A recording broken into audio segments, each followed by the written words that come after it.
I know you're a big football man yourself as well, although you're Arsenal. I don't know, so I don't know whether that's it's a paradox in it. I don't know what that means. But no, on a serious, were you? I guess my questions are: were you surprised at the response on the back of what happened?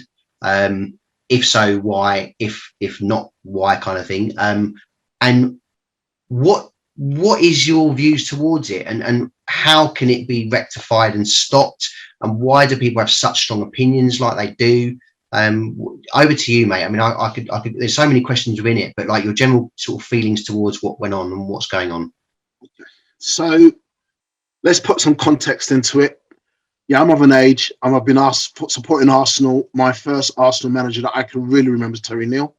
So I remember the 70 Charlie George. I was a kid, obviously, but that resonated with me. Arsenal resonated with me even more so during the 80s and 90s because of their multicultural look at football in terms of their players and stuff.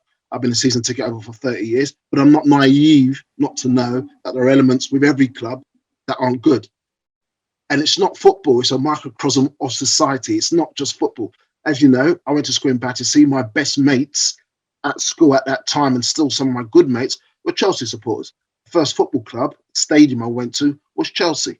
But Chelsea, when I was there at 11, 12, 13, 14, 15, 16, was not a place for me, hand on heart, to say I was going to be a football supporter. Fast forward to today. The last time I generally went out my way to support England as a football team was probably 1990. I loved it, the whole banter, the whole buzz. I was into my football. I'd seen the 1982 World Cup with Brazil and co, the 78 before that with Kempes. So football was just buzzing. And we were there. We were in the semi-final with Bob Robson and a manic football team. Then I can't remember how old I was then, so I don't say how old I am now. But, you know, you get older and then you start to think that actually the life that you lead, the geopolitics and all of that, and everything that surrounded football for me got nasty, got tainted. It just got, you know, don't get me wrong, I still enjoyed watching football, but I just couldn't see myself supporting that type of England where there was a underbelly of nastiness and that underbelly kept on going through. So what happened in the World Cup? Was I surprised? No. Was I shocked? No.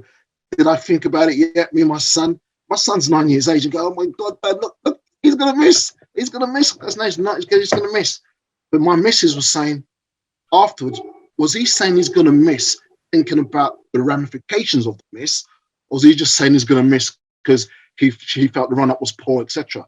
And that was a good question. And I put it to him, and he said, yeah, because I was scared of what's going to happen next. And I goes, what do you mean I was scared? Well, you know, Dad, it's all la, la, la, la, la. And the bottom line is we were not surprised.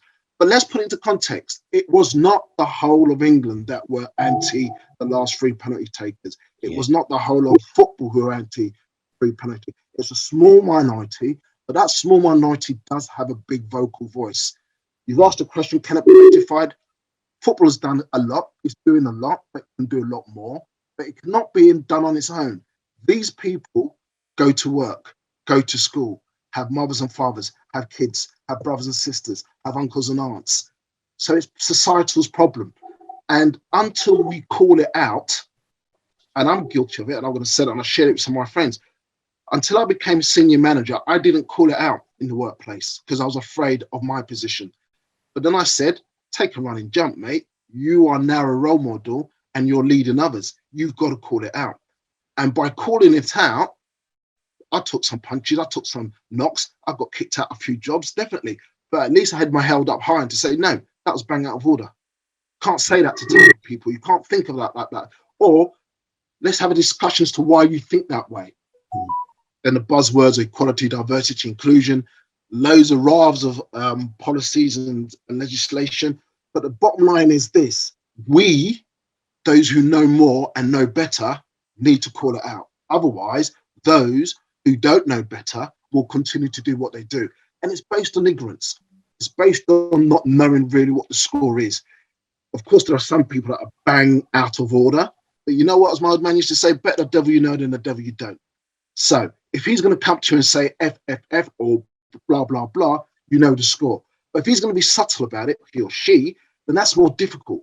And the only way you're going to deal with the subtle people by calling them out.